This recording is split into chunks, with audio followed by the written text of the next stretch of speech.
Friends with people who want the best for you. Right. Yeah. So, well, and it's a real technical idea. So Carl Rogers, who's a psychotherapist, great psychotherapist, I'd very much recommend his books to people, especially if they want to learn to listen, because he was really good at teaching people how to listen. He had this idea that what he would manifest towards his clients in therapy was unconditional positive regard. And I've always had trouble with that because you don't treat your children, for example, with unconditional positive regard. You mean so no matter what someone says, you're saying, yeah, that's a good idea? Yeah, that's why it's tricky. Well, what he didn't articulate it, I think, as well as he might have. What you want to do is, for your child, is that you want the best for the best in them. That's what you want. And that's what you want from people that you surround yourself with. Now, they'll hold you to a high standard if that's the case, right? Because whenever you degenerate in any of the multiple ways that you're likely to degenerate, they're going to like whack you on the back of the head and say, clue the hell in. You're demeaning yourself. You're less than you could be. And there's real judgment in that, and it's harsh. With friends, it's the same thing. You want friends.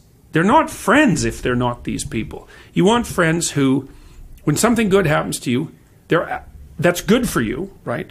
They're happy about that. They're not like all bitter and resentful underground and like saying horrible things behind your back and telling you how they did something that was better and trying to drag you down. It's like, that's not helpful.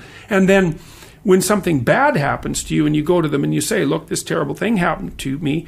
First of all, they don't try to top it with some like horrible thing that happened to them because they don't have the patience to listen. And second, they're not secretly gloating about the fact that catastrophe finally befell you. It's like they're actually hurt by it. And that chapter is an injunction. Is like, take a look at the people that are around you. And if they're not on the side of what's good for you, then walk away. Because, well, first of all, that's best for them, too. If you put up with that, all you're doing is enabling it. It's like, well, it's okay that you mistreat me in a way that's harmful to me and everyone else. It's like, actually, no, that is not okay. It's not the least bit okay. That doesn't mean you shouldn't try to help someone when they're down. That's a whole different issue. What if it's your family? So you know how you say, like, walk away, right? Yeah. Do you still walk away from your family? Or do you You do if it's necessary. Yeah. There's lots of different ways of walking away. Oh, yeah, like create boundaries. Well, there's that for sure. There's that. I mean, you sometimes someone's on an incorrigible path. Yeah. Like, there's just nothing you can do. Maybe they're aiming down. Yeah. They're aiming down hard. Yeah. And they're bitter, and everything they do is to produce misery, virtually everything. And you have to detach yourself from that. It's like, I always think about it from the perspective of a lifeguard. So if you're training to be a lifeguard, one of the things that you're trained to do is to approach someone who's drowning and panicking. And the way you approach them is you put your foot out between you and them, and you push forward with your hands with your foot out. And you basically tell them if they're flailing about, you say, look, I'm here to help, but you have to calm down. And then if they cling to you, like in panic, you push them away. You think, well, that's pretty damn cruel, because what if they drown? It's like, yeah, what if you both drown? That's like not helpful. You're there to rescue them. They take you down. You're both dead. It's like fail, right? So you say, look, quit panicking. I'll help you out, but I'm not drowning along with you. It's like, well, it's the same with someone in your family. It's like, if they're on a downward path and you've done your best, you've made your efforts, and they're not paying attention. They're not changing. They say, yeah, well, I'll quit doing this. Yeah, I'll quit doing this. They tell you the same story over and over and over. It's a downhill path. You don't trust it. At some point, first of all, you stop offering your words.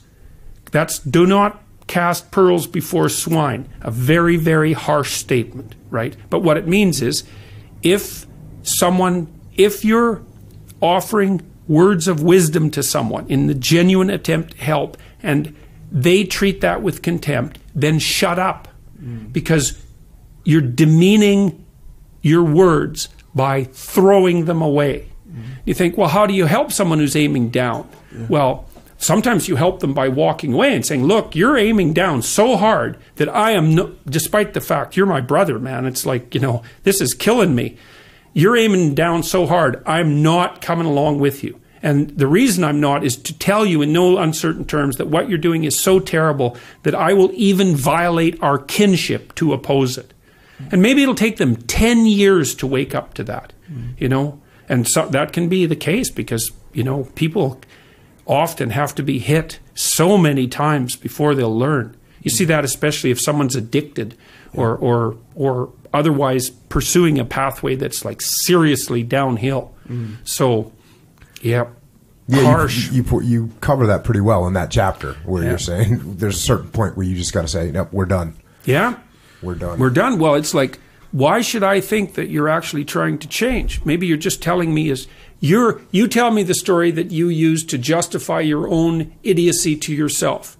And then you tell it to me and you demand that because I'm compassionate, I accept it and therefore validate your excuse. It's like, well, it's really hard not to get tangled up in that, right? Because if someone who's really in rough shape is telling you about why they're suffering, first of all, they're probably about half right in their story. But some of it's justification and excuse and blaming and all of that, failure to take responsibility.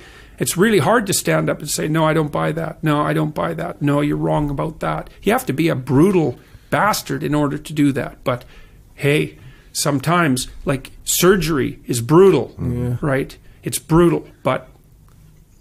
Yeah, we're going to cut you open and we're going to rip out part of your body or whatever. Right, exactly. Right, precisely. And so this chapter about, you know, only making friends with people who want the best for you, that's a brutal chapter, you know, but it's right, unfortunately.